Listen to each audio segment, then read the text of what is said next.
Hi everyone, my name is Aditi and welcome to IFANOW Budget Blueprint. This is an investor education initiative. Today we have with us on the panel four financial experts, starting with Kartik Jhaveri, who's a financial expert and director of Transcend Consulting. We also have with us Kalpesh Ashar, who is a CFP and a SEBI registered RIA, and also a financial planner at Full Circle Financial Planners and Advisors. We also have Arvind Rao with us, who's a chartered accountant, a CFP, and founder at Arvind Rao and Associates. And lastly, we're joined by Vivek Damani, who's a financial planner and also a SEBI registered RIA. Welcome all of you to the panel, and thank you so much for joining us. So, the finance minister launched Budget 2021 with the theme of Atmanirbhar Bharat. And I would like to just take in your key takeaways from this current budget. We'll start with Kartik Jhaveri. Thanks, Aditi. On the face of it, I'm very, very happy with the budget. And like every other budget has, saying that we are a nation, we want to progress, we want to grow at 5% and 10% and double digits. So that intention of the government is very, very clear. There's a whole beautiful 1 hour that our finance minister, honorable finance minister, spent talking about how we will give a fillip to infrastructure, how we will build more roads, how we will, enhance the port infrastructure of the country, how we will, have inclusion, how we will spend that 64,000 crores on healthcare. And there's so many beautiful things that they said. And that is all fabulous, extremely good, and in all good spirit. Right. What remains to always, as usual, be seen in India as a country, we know that what is announced at the top, and by the time it percolates to the ground level, the amount of leakages that happen in the execution of not leakages in terms of the value of money, but leakages actually in terms of the quality of service and the extent of the service. You see, what happens is the government is thinking that, but the consumer on the ground is getting probably much lesser. So, like always, we hope and pray that things work out the way we have actually intended it to be. So there was a huge amount of agenda on that. On the financial, the direct taxes, indirect taxes side, thankfully there was no tinkering around, which was a great reason why you are seeing even the stock market rejoiced and everybody was happy because there was no bad news. So it's like no news. So no news is also good news. So therefore, everybody is like happy. Everyone's absolutely at ease with whatever was going on. There were a handful of measures that came out, but all the measures came out with a lot of complexity, and it is visible that the government is trying its best to promote sectors like real estate. It is trying to promote more of the Make in India endeavor. It is trying to promote more of indigenous manufacturing versus foreign, and which is why some of the customs duties also has gone up on certain items. I mean, solar being one of the biggest examples. So we need to have a lot of renewable energy in our country, and therefore automatically the 5% went to 15 and 20%. So things to import became expensive. So everything, I would say, I would put a check mark on everything that has happened correctly. It has happened the way it should have happened. It's all great. It's all fantastic. We just have to wait and see how these things translates into action as we sort of move along. But otherwise, all in all, I think I was quite happy with whatever I saw. Right, interesting. So, as Kartik mentioned, no news is also sometimes good news. Kalpesh, what are your thoughts on the same? Thank you, Aditi, for having me here. And as the finance minister started her speech congratulating the Indian cricket team on the fabulous achievements they had in Australia, taking a leaf from that, my version of this budget is that the government or the finance minister has decided to get inspired by Cheteshwar Pujara's brilliant innings at the Brisbane match, where he decided to take all the blows on himself, the body blows, all the injuries of everything. And that helped the other people to play freely.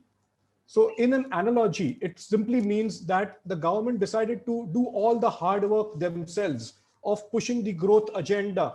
They didn't pass it on to the normal taxpayers and do trivial things which would upset the whole sentiment. Thereby, the taxpayers or the citizens are all at this face value rejoicing. And that is the main takeaway, like what Kartik said, that no news is good news. But the big news is in the no news, that the government has decided to take the onus on themselves of propelling growth. And many things they have done on that agenda. What needs to be seen is the factual translation of that, or percolating down the order, but that's a different matter. We have to remain optimist on that matter, but not touching all the trivial things like they've done last year, upsetting the momentum by introducing the long-term capital gain and all those things to get their revenues, which upset the market momentum a lot, and even the sentiment. So by talking about more macro things like divestment, talking about putting two PSU banks on the block, the IPO of LIC coming up, they have given a broad picture, and also they have actually, swallowed that the big bitter pill of a bigger fiscal deficit. So they have given focus to the growth part, leaving all the worries to themselves, and told the people that we are there with you. You now have to, do your part and take your, responsibilities forward. Right. So as you mentioned, there is a large focus on a greater fiscal deficit, looking at the government might actually consider spending a lot more. Vivek, what are your thoughts on the same? Is there any such change on the portfolio of the average retail investor? Thanks, Aditi. See, I will start with what Kartik said and, Kalpesh tried to put forward. It is not only the no news is good news. When we are expecting bad news and nothing happens, that is a better news. Right. So, yeah, we all were expecting after the pandemic happened and the kind of measures which came in, the kind of the loosening of the purse which happened with the government. You were all expecting, okay, some kind of taxes or some kind of cess or surcharge might come in. That not coming in is really helpful. Okay, so that's very important. Second is at least what I felt is the intent is there. The honest intent was visible. So when you see the fiscal prudence coming in, taking the Food Corporation of India bill into the budget and creating a common budget item, and putting everything all together. So that was a good intent at least. You don't have any deficit going haywire and doing some kind of reconciliation here and there.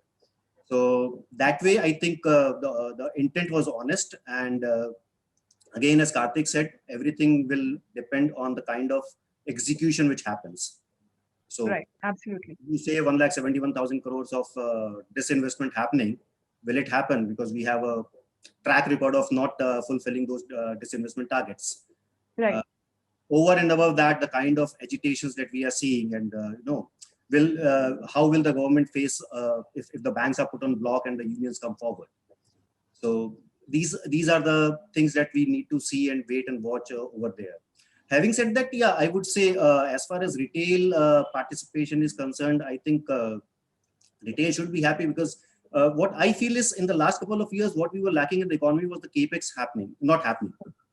Okay, now with this, the government taking the front foot forward and saying, okay, now we will start with the boost on the infrastructure and healthcare, and the kind of capex which starts happening, and if the cycle starts, we see a lot of job creation, and because of the job creation, the salary income coming in, people having money in their hand, and which leads to consumption and further demand. So overall, if this cycle starts, that will be helpful for the growth of the economy as a whole. Right. All right. So there is a common perception also that life has been made a lot more easier thanks to the budget. And one of the most talked about provisions in the same is one for the senior citizens above the age of 75, wherein those who rely only on pension income or interest income may be exempted from return filing. Arvind, is it as simple as it seems to be, or are there some technicalities that we may have to pay attention in such provisions? So it's interesting because yesterday when during the speech, this was mentioned, and the particular channel on which I was watching it also had captions saying that senior citizens above 75 need not file their returns. But as it says, there is generally a lot of difference between what is there in the speech versus what is there in the actual words. So when you dip further, obviously there is a procedural, method in which this can be implemented. So if you go by the spirit of it, the idea was to shift the focus of the compliance from the senior citizen who is 75 and above to the bank who is paying maybe pension as well as some interest income to the senior citizens. Right. So now if you get down to the actual wordings of the scheme which exempts senior citizens from filing, it says only those senior citizens who are drawing pension from a bank, uh, which will be specified. So the at some point the board will come up with the list of banks which are specified to do so. And these senior citizens also, for the sake of convenience or for the sake of simplicity, are only maintaining their accounts as well as fixed deposits in the same bank. Then the bank is empowered to take all these incomes into account, collect the information about the necessary deductions from the senior citizen, calculate the tax thereon, deduct it from their pension and pay it to the government, thus uh, uh, moving the compliance burden from that senior citizen onto the bank. But while this sounds simple, definitely it cannot go with the headline that was being beamed yesterday saying that senior citizens don't need to file anymore, Right. because probably the way this procedure has been put up, the number of senior citizens who will fit into this bill can get filtered down a bit. Hmm. But believe me, I think this is a good start, because the government also has to keep in mind that if this works well, they can slowly maybe expand this to uh, more banks or even across banks to get this done. Right. All right. So, coming to the banking sector, we have a few provisions also introduced wherein the government is looking at privatization of two state banks, and then we have also the LIC IPO coming out, and that is one very critical provision in the banking sector, wherein those who will be looking at an insurance payout of 1 lakh the earlier provision was upgrading it from 1 lakh to 5 lakhs. In the current budget, it seems like even before the bank goes into liquidation, the person who is holding a bank account will be able to go and probably preempt such a liquidation before happening. So, Arvind and Kalpesh, what are your thoughts on the same? Uh, I think it's very important. In fact, I remember the memorandum is also mentioning this, that because of these moratoriums that get imposed by the RBI on such stressed banks, Right. initially it puts a lot of pressure or tension into these people, depositors who are basically stuck. So, Yeah. getting a mechanism in place wherein although there's a moratorium, but although we know insurance exists for the deposit, but if that has to come at the end, um, the last 1.5 years have shown that whenever these stressed banks and such instances with these banks have happened and the moratoriums have been imposed, it has really put these account holders and depositors into a quandary, because for some of them this is their primary account. So they cannot be left to not have any money suddenly from their primary accounts. So this is a very nice move, and I look forward to seeing how this mechanism gets implemented in its form to Yeah. help the various bank account holders. Okay. I would like to add here, Aditi, Right. that very rightly what Arvind put it, that the earlier or the existing rule says that the amount available, which was enhanced from 1 lakh to 5 lakh last year following the massive tragedy of the PMC bank and whatever happened, that was still subject to the bank going into liquidation, and after all the proceedings were over, then the poor depositor who had undergone a traumatic time, all this while witnessing the liquidation process and all those things, was then subject to getting this money back at the fag end of the whole process. So the Right. actual person who was suffering from this calamity was actually left in the lurch. Now what the FM is saying is that this 1 lakh to 5 lakh still holds good.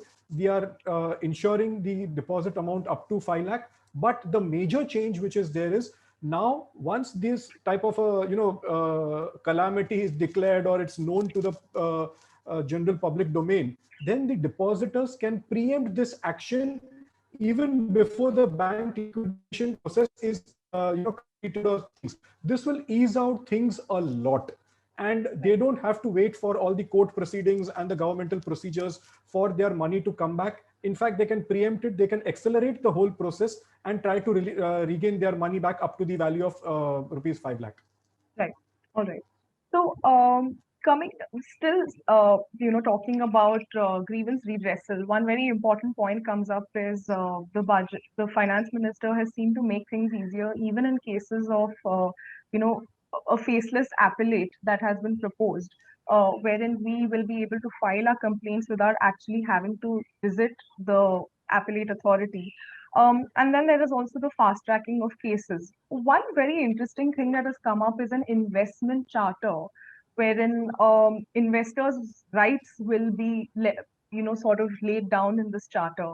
Um, Kartik, what are your thoughts on this said investment charter, and what is the most important thing that the government needs to pay attention to when they are laying out the rights of investors? See, I don't think this is the first time that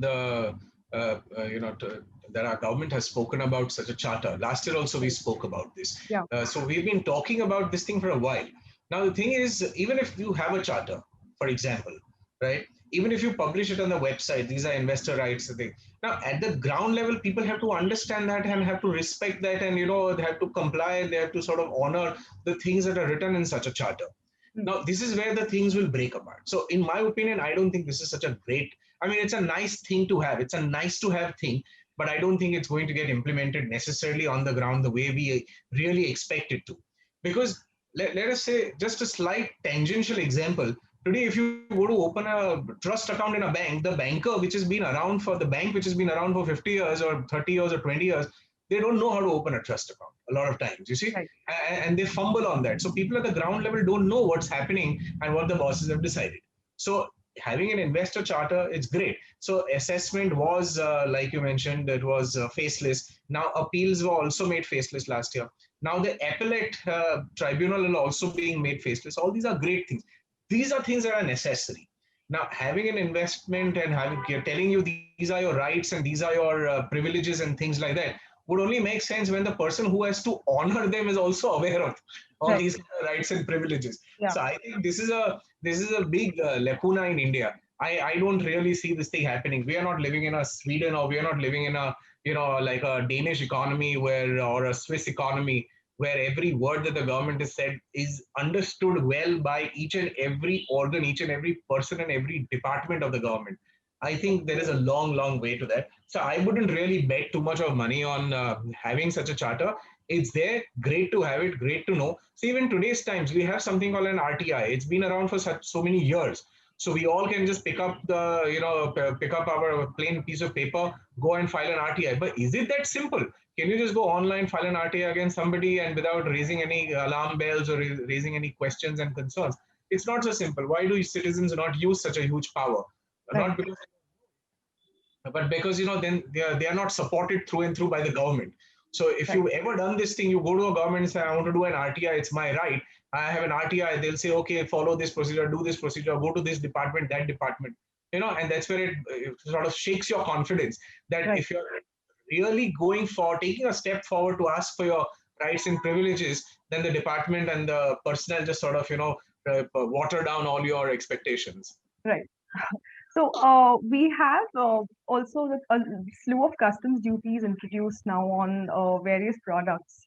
Most importantly, a lot of people are discussing gold and silver prices being Going up. affected.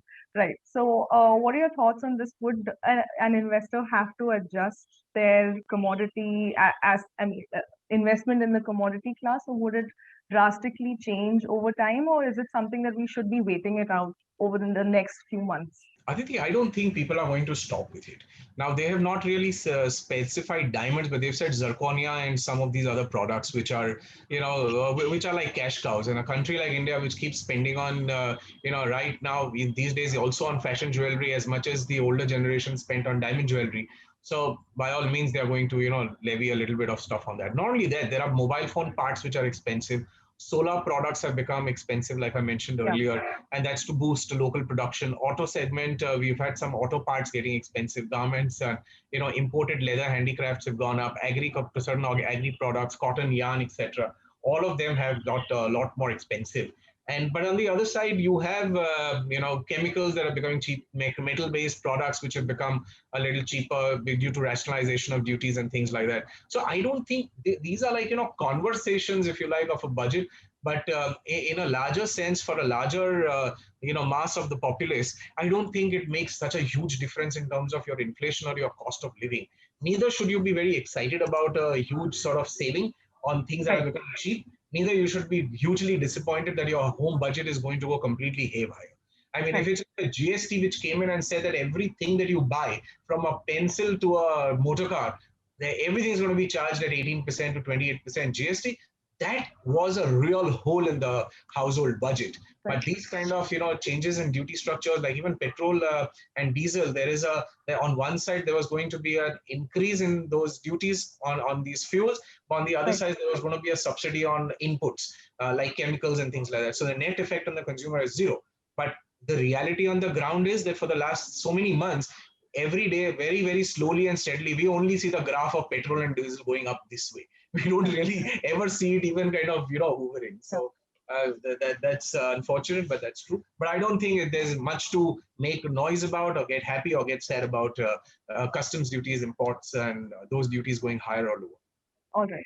So, Vivek, I wanted to get your opinion on this. Now, markets have seemed to respond very well to the budget, and we've had in the preceding week of the budget the Sensex already touching above 50,000 points, and Nifty now had up till yesterday at least they were on a 400-point rally. There is a lot of noise again on what are the holdings that we have, and should we is it a time to buy, sell? Or should we really give in to budget reactions, or is this something that we investors should be waiting out? So every day is a good day to buy, provided you have a Yeah. long-term view. Ideally, we should not wait for the budget. And see, it's an event. And frankly speaking, first of all, what I believe is we should understand what the budget is, first of all. Right. Okay. 15, 20 years back, budget was something, which was making a lot of impact because once in a year, there were policy decisions which are being made. Today, the government is free to make decisions and they're making those decisions every now and then.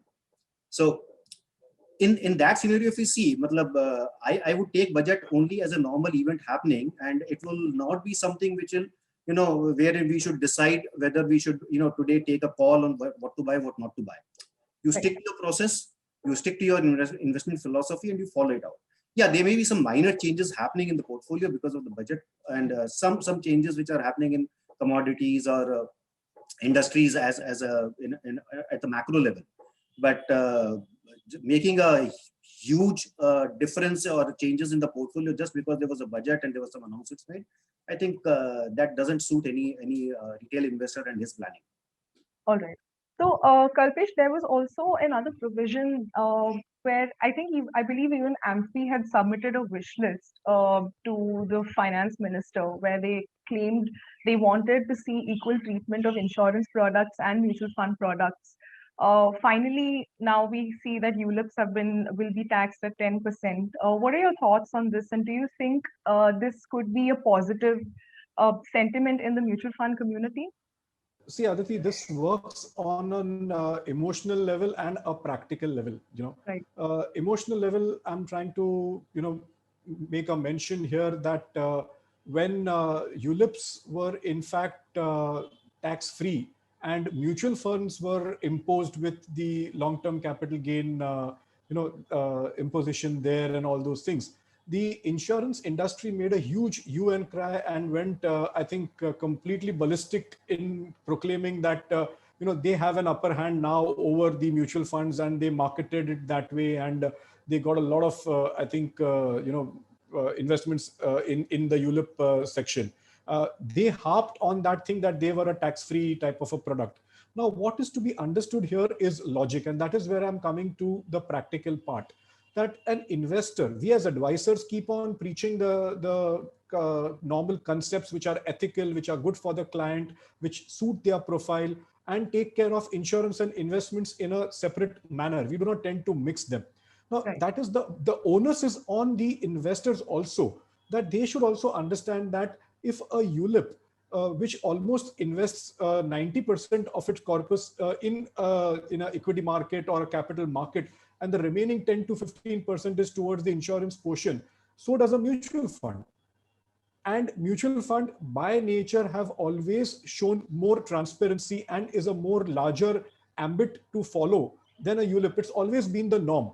So just because there was a certain amount of, I would say, imbalance in the taxation structure some while back, and which ULIP harped on it and saying that we have got an upper hand, I think this has brought things back on a very, very even basis. And that is surely a good positive again for the mutual fund industry. But I'm sure that the mutual fund industry is not going to harp around this time that, see, we are back on that basis, unlike what happened earlier. So the investor should be aware of it, that not to get cowed down by what the taxation structures and all are, and look at their goal and their long-term investment products in which they are invested. So it comes down to the simple thing that do not mix your insurance and investment portfolios together. Right. I just wanted to slightly bring us another perspective onto that. Uh, while we have always, for times immemorial, mentioned this thing and stated that keeping insurance and investment separate was an absolutely like the holy grail of investments, there is a little bit thing to understand about this ULIP taxation. ULIPs were very expensive, and that's why most of the financial planners and most of the intelligent sort of financially advisor, the financially endowed, as well as financially empowered people would shun it. That's what they would do it. But in the last few years, what happened is they actually, the insurance industry brought out some fantastic products, and these products were zero cost. These were something that the best thing the consumer could have had. And because of this zero cost structure, then what happens is it becomes a pari passu kind of a comparison. The mutual fund performance is as good and the ULIP performance is also equally good. So it gave a tax advantage to a lot of consumers to invest. But then who were these consumers? This was a insignificantly small proportion of the country. The average premium size in India is still, after 20 years of privatization, still is not more than 25-30,000 per person per annum, if you think about it. Right. You see, so these kind of provisions or these kind of things were only used by really seriously high net worth individuals who would put in a yearly contribution of 5 lakhs, 10 lakhs, and 20 lakhs for premium. So the percentage of people was too small. I think it was a great idea. Even if it goes, it doesn't matter, because people with that kind of a net worth and that kind of a level will always find their other alternative. So to say that now insurance is back up and kiska padda bhari hai, kiska padda niche hai, I think that's an insignificant thing to say, like exactly like the way Kalpesh mentioned. But the point to understand is there was a beautiful window by which somebody who wanted to save taxes could legally save a huge amount of taxes. And that was there. On a 20-year basis, if you start multiplying 10 lakhs, 20 lakhs of premium each year, and after 20 years, it works out into a few crores. And then if you save the capital gains on that, it is a humongous sum. So for the high net worth individuals, unfortunately, it's got plugged. So now you can't do anything. But the clarification for all the consumers who are listening to us, this is for all policies only from 1st Feb 2021. So if you've bought any of these policies before, then you are absolutely set even for the next 30 to 40 years, so long as you continue your policy. So your benefits remain intact, your taxation benefits remain intact, any redemptions, withdrawals, everything stays as it is. There's nothing that you need to worry. But if you're going to buy a new contract, then anything above 2.5 lakhs, and you will not have these tax benefits, but you will still have the benefits of capital gains. Switching of units of a ULIP is not given the same treatment of capital gains as mutual funds, or for that matter, equity shares also. So that little tiny window is still available for people who want to use it. Right. So there is also another bone of contention here in the budget, which is the provision that has been brought out for the Employee Provident Fund, wherein above 2.5 lakhs of an amount will be subject, and interest will be annually will be subjected to a deduction. Now, it seems like this interest amount will be taxable. But how exactly does it work out? And do you think companies will have to really go out of their way to adjust their pay packages for the same? Arvind, can you throw some light on this? Definitely, there has been a lot of talk going around this. And, to talk about this, let's look at it this way, is that PF originally, or till yesterday, or rather even tomorrow, will still have two parts of contribution to it. One is which is mandated under the Act, and second is what people voluntarily put in their PF, which is called as the VPF. Now, unfortunately, the way the provision in the budget has come saying that any contributions that are made more than 2.5 lakh in a year, the interest on the excess contribution about 2.5 lakh would be taxable on the employee contribution. Right. So a couple of things here, how it is going to work. So in my mind, there are two questions surrounding it. One is that um, it has not made any differentiation between the mandated contribution versus the voluntary contribution. So when you ask this question, how can one control it? So if it is about a voluntary contribution, I can scale it down or up depending upon how and when I want to do it. But if it is in relation to the mandated contribution, there is very little I can do to fit into this 2.5 lakh limit, other than probably asking my employer to change my basic. I mean, there is no other way you can control your contribution to stay below 2.5 lakh. The second big question I have here is like, now it is kind of known that the interest on contributions about 2.5 lakh is taxed. But the bigger question that comes is again in its implementation. How is it going to be taxed? I mean, is it the employer who is going to add it to the salary income to tax it? Is it the trust who knows what is exactly the interest income that they're paying? Are they going to withhold TDS? Or is it the employee when he files his return that he adds this as an extra income and going to pay tax on it? This is still unknown. So I'm sure as the budget becomes the act, there will be some clarity that will come on this. And I sincerely believe that everybody, although have knowledge about this provision, should wait for some time to have some clarity emerge on this before they take any action on this. Right. Vivek, would you like to add something to this? Yeah, there is one more ambiguity I have in my mind, possibly if Arvind can answer that, is whether, if at all, now, if anything about 2.5 lakhs is getting taxed, will it be taxed on a year-on-year basis or will it be taxed at the time of withdrawal? Well, the question is the same thing. How are they going to implement this tax? That I think once we get an answer to it, whether it is annually or at the time of withdrawal, it can be answered accordingly. In I all think we'll have to probability, wait for just this. to make a guess, Vivek, I would think just the way fixed deposits are taxed, on accrual basis. So you make a 5-year fixed deposit, for example, you earn a certain amount of interest. Now, based on their interest, what happens is the banks, they deduct your TDS and they submit it. Then from your traces AS26 statement, you know how much tax has been deducted. You haven't got any cash flow in your account, but you know how much tax has got deducted and how much interest has accrued to your account. So, which means this is my presumption, purely. I mean, like Arvind said, we don't know how this is going to happen, but it's a presumption. It will be on accrual basis. So, for this year, the Provident Fund Office will have a lot of extra work to do, which is they'll have to calculate whether mandated or non-mandated. A lot of people blindly put in a huge amount, truckload of money into Provident funds. So the PF office will have to do this activity, that for each person's contribution, you look at a contribution over 2.5 lakhs and whatever is the interest, they'll have to take that interest. It's a system driven thing and they will pay tax on your behalf to the government, which means you'll know how much interest you have earned from your AS26 statement. So you'll have to take a part of the, take that into cognizance when you're filing your returns. But that's the only. That comes at the end of the year. Yeah, it will be at the end of the year when you're filing your returns. Yes. So now, will that interest income, that accrued interest income, will that be taken as for 234 ABC calculation? You have not paid because this was a known amount. No, so it's not there, no. So like the dividend income that is taken this year, next year or the year after, they'll say that okay, let's include this part also because we did not know when to anticipate that, and depending on when the PF office declared it. So I think ambiguities which needs to be yeah.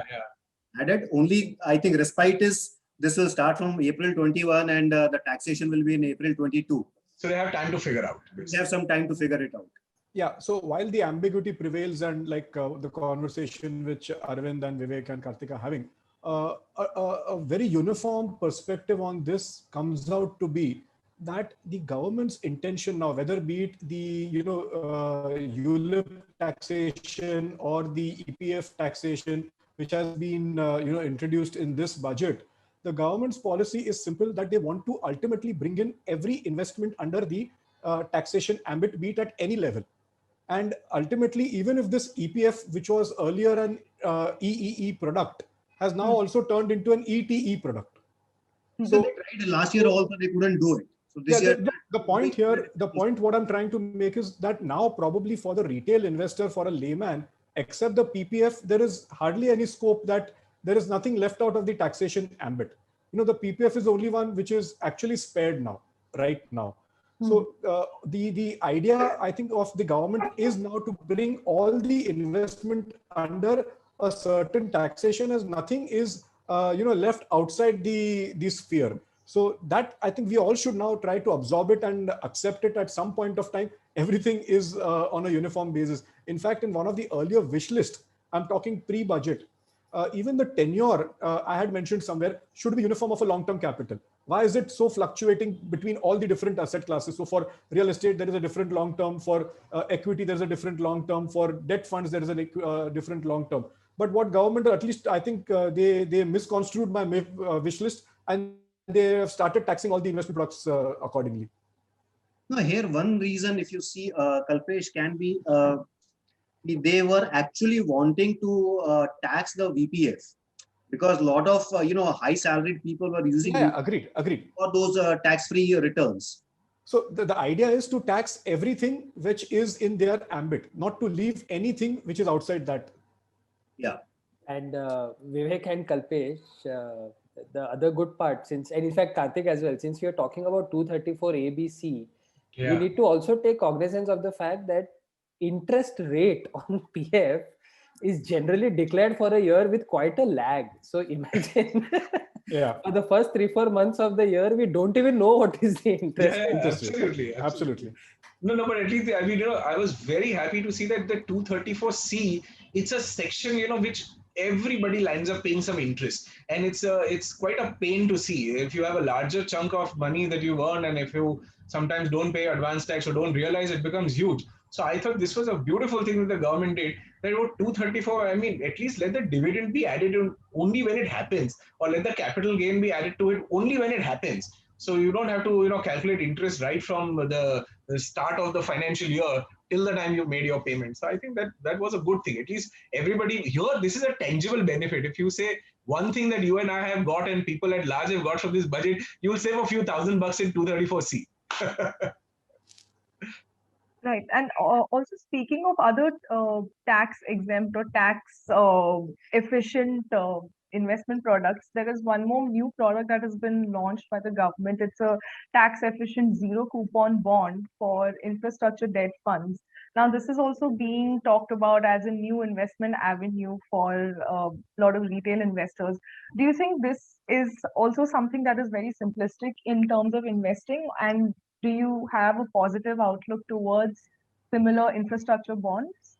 So I'm not sure about the liquidity of these things, you see, because what has happened is we've seen a little bit of a bad blood that happened last year on tier 2 bonds. It's not an exactly comparable thing, but bank bonds were a very popular asset class, perpetual bonds and things like that. So as a product, things like this, have they been in the market? The answer is yes. What happens is when you want to get into a product, you also need to have thought of a very clear exit strategy out of this product, because somebody would invest into it, and then some point of time for needs of liquidity, they also want to come out of it. So the bond market per se in India is so small and so nascent. It may be large from an institutional point of view, but from a retail point of view, it's really tiny.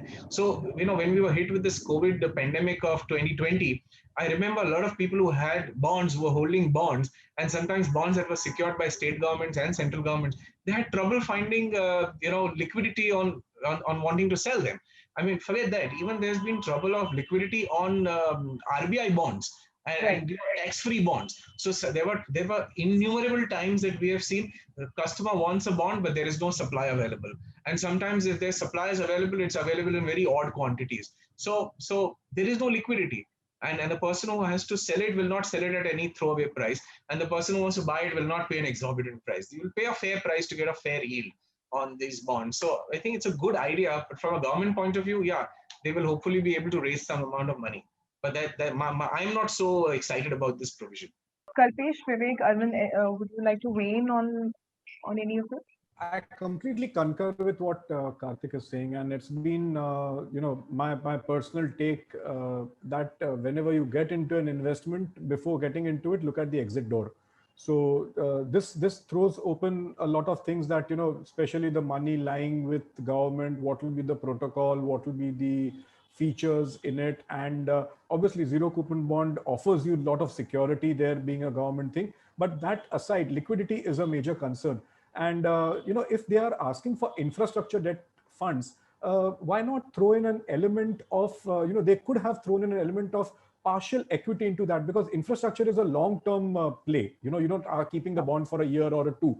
So you could have some element of equity also, sprinkled on it, and the returns would be enhanced into that. So something could have been devised on that. But a plain vanilla zero coupon bond, security-wise, very good product, but liquidity is a concern. And for that matter, something attached to the tax benefit also could have helped in some section. I know the government is not too keen on having tax exemptions, incorporated from here on, but that also would probably put an impetus on people to invest more in such infrastructure debt funds if there is a tax benefit available.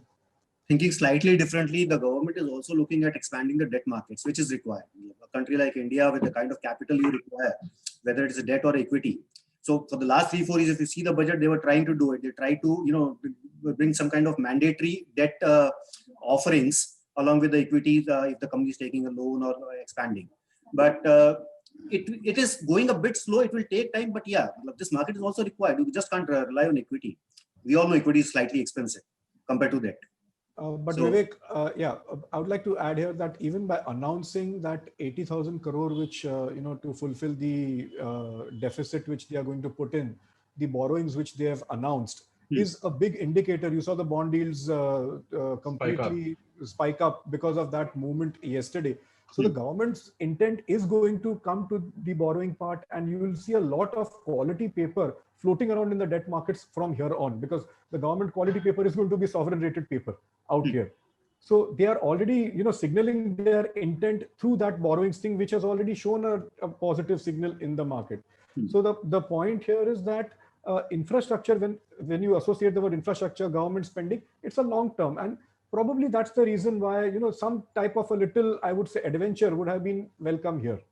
That's see, over a period of time, and I'm sure all three of you will agree with this. What needs to happen is you need to somewhere educate your public that it is not such a great idea to do a fixed deposit. Here you have a bond product, you have a debt product. There are so many other things that are available. You float these papers, your 50,000, 100,000 crore of government funding can easily be absorbed by even purely by the fixed deposit. But unfortunately, people in India, we keep doing fixed deposits and then keep, subjecting ourselves to the mercy of the Yes Bank and the, what happened with Lakshmi Vilas Bank and what happened with Punjab and Maharashtra Cooperative Bank. Suddenly, you get your money stuck, and then the government has to worry about deposit insurance. So instead of that, why not actually, like Vivek said, deepen the bond market, give enough amount of liquidity, give exchange guarantees that if you go and you don't have a counterparty risk, and if you want to sell it, you will be able to do it. The exchange will guarantee the trade. And then in banks, you start slowly and steadily disincentivizing fixed deposit. That way, you save a hell of a lot of money. You reduce the interest rates on debts deliberately so that people are not incentivized anymore. If you have got a 4% on a deposit, will you actually do it? Versus if you have a government of India bond standing at 6.5%, you will definitely automatically, like a magnet, you can pull all the money there. And I think the government, it's been trying to do, but I think from an effort of 0 to 100, we are not even at about 10 in terms of development of debt market. We need to do a hell of a lot more. And then I think all problems get solved and people get participative into debt and also save themselves from the risk of fixed deposits. Right. Vivek, is there something you'd like to add? No, yeah, what Kartik is saying is perfectly fine. And definitely we need debt markets, and we need a deepen and a liquid debt market, which is not there. And somehow we will have to see, even if you see last year, the events like, extinguishing the 81 bonds. And suddenly people start thinking whether we should get into buying, get into debt markets or not. FD safe hai yaar, paisa to milta hai na wapis. So we have to come out with measures and products both to provide the kind of impetus which is required to broaden and deepen this market. Right.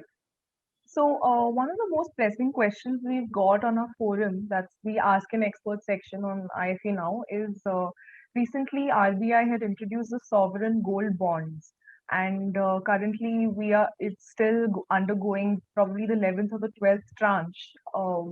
Now, a lot of people want to know if this is a good product to invest in, and pre-budget and post-budget, the view on gold has been very different, but of course, as experts, you have already mentioned that these announcements around the budget shouldn't be paid much attention to. Now, the question here is the sovereign gold bond introduced by RBI a reliable product to invest in as somebody who can hold in for that period of time? Or is it something that we may have to be a little contentious about? Arvind, what are your thoughts? This bond has the name sovereign itself in its name. Right. So, I mean, you can't have something which is more or rather less riskier than this. So, somebody comfortable with holding gold, I mean, why it's a fantastic product. One is it is again under the RBI's shelter. Number two is you get the benefit of the appreciation in the gold price without having to actually hold the gold, physical gold. And third is while you hold, of course, the compensation that you get for holding it by form of interest is definitely small, especially if considering it is taxable as well. But I think if somebody is gunning to have gold for the long term, purely to ride on the capital appreciation that it offers, then definitely, I mean, there is nothing available today other than holding physical gold. And so SGBs are superb. Kalpesh, would you like to add in? Yeah, obviously, there's no two ways about the SGB credibility, and the sovereign word attached to it, like what Arvind said. You don't need to talk further on that. The only hitch here is that it's got a lock-in period of 5 years, and then it's a 7-year complete window which you have. So even people who would like to invest in gold, the paper gold we are talking about, probably could do it with a little bit of discretion and planning. That say out of the 100 rupees you want to put in gold, you can put in 50 rupees in this SGB and 50 rupees in an ETF, a gold-based ETF, because that offers you immediate liquidity if you want to liquidate that gold anytime in the near future or on any basis. So complete, I would say, a 10 on 10 for the SGB, but again, the liquidity aspect has to be considered for the investor out there. And obviously the 2.5% is icing on the cake. So whatever little it is, but thoda to hai. So that I think is a plus for the SGB aspect. But again, I would not put everything into an SGB. Even in a gold type of an allocation, I would divide it between an ETF or a gold-based mutual fund and an SGB. Right. All right. So we are coming to a conclusion of this discussion, and before we conclude, I would like to take in probably a poll from all of you. So on a scale of 1 to 10, 1 being the budget was an absolute recipe for disaster, 5 being good but could have been better, and 10 being absolutely wonderful, how would each of you rate the budget? 8 by me. 7 by me. I'll go for 8. We are stingy Indians. We don't give 100% marks to anyone. So maybe around, I will also go with 8. 8. Okay. Would anybody like to mention why 7 or 8? See, out of my 7, I would think 3 to 4 points is obviously for making all the good feel factor announcements. It's like how our mothers tell us and fathers tell us, right? Get up early, eat your food on time, sleep on time, get rest well, so that you can have a productive day ahead, etc. So it's exactly like that. We want to do development, we have to do this, we have to do this, we have to do that. So great, it's a reminder. Announcements happening again. I mean, that was necessary. It raises the morale and the spirit. So that's a great way. It also creates a positive image to the rest of the world that India is looking at growing itself, and it's not going to stop, or there's nothing which is going to get hindered. So that's why that. and about another 2 or 3 points for the fact that you've done something in terms of not wanting to tinker anything. But I would have gone to a maybe a 9 or a 10 if I would have seen some very very solid measures, like more like the LIC IPO happening. Now that one IPO itself, even a 10% of that could bring in a huge amount of revenue. I want to see that the way people like us tell our clients to how to make more money, if the government could have also developed some mechanisms of generating money for themselves. Disinvestment is one great road of doing it. So if they would have demonstrated a few very very concrete measures, again we've been talking disinvestment for ages, disinvestment of private petroleum sector, disinvestment of other government companies, utility companies, but none of that has really happened. So now you're talking LIC. Let's see if it will actually happen in 2022. But again, 2 or 3 points for not disturbing and for actually saying that, we are going to do financially, we are going to earn. Whether they are not going to earn, they will or will not, I don't know. But maybe 2 3 points would have come if I could have seen some more solid measures. This is how government is going to make money, because then you can give benefits, then you can spend, then you can reduce fiscal deficit. So Right. sorry, long answer to a short question. Right. Kalpesh, Yeah. what are your thoughts? So first of all 8 points which I've given go for bravery, boldness, amidst all the internal and external challenges which our country has faced. Obviously, external is the pandemic, and internal is all the political, agitations and all those things making a very bold statement that we are not scared and our growth is not going to stop, come what may. So that is all 8 points for taking the onus on them, taking the body blows on themselves, and not touching the taxpayer or the citizen. The 2 points, I'm greatly disappointed. If you had asked me this question to me while the budget was on, I would have given 10 on 10. But the 2 points I'm deducting is for this trivial thinking, which we just discussed as the first point of our talk today, of this very, very lean mindset of this senior citizen clause, which they put, that one pension and one bank. I think that sort of trivial thinking, that sort of complexity in a very wholesale type of an announcement which they made for senior citizens, I think that didn't go well with me. That they could have been a little bit more open and say, okay, it's only pension and interest, take it at face value and leave it. So I think that thought process, unnerved me a little bit. That's why 2 points minus. Otherwise, all 8 points I would give it, but in spirit, 10 on 10. Right. Okay. Vivek? Okay, so as I started, the 8 will go for the honest intent. Okay, we want to do something bold. We want to carry on the process despite all the challenges that we are facing. Lots of headwinds are there right now. And second is not tinkering much with the tax rates, whether it is direct or indirect, because that is required. At least it shows some kind of continuity. So that's where I'm giving points. Not giving points is mainly because there's always a scope of improvement. There are certain things that you have to do, and you have to see also how things are happening now. So as we talk of disinvestment, and we have seen disinvestment happening in a different fashion. If, let's say, hypothetically, a BPCL is taken by ONGC by IOC, and then you say, okay, disinvestment has happened. That is not a disinvestment. It has to happen in spirits, not only on paper. So we have to see, and those points are, maybe after 6 months we can talk again, and we can talk on those 2 points where they go. Right. Arvind, your concluding thoughts? I think most three panelists have covered most of it. The only reason I'm holding these 2 points back is that somewhere in the run up to the budget, people, like we know, government is also looking to spend, at the same time raise revenues.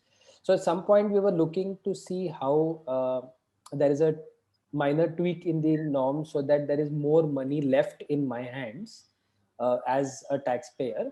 Since although there was this whole COVID cess or a surcharge that people are expecting, that didn't happen. Good, but nothing came. Even if that it left a little more money in every taxpayer's hands, that would have been welcome. But since that didn't happen, I'm just holding as a TDS those 2 points on the count.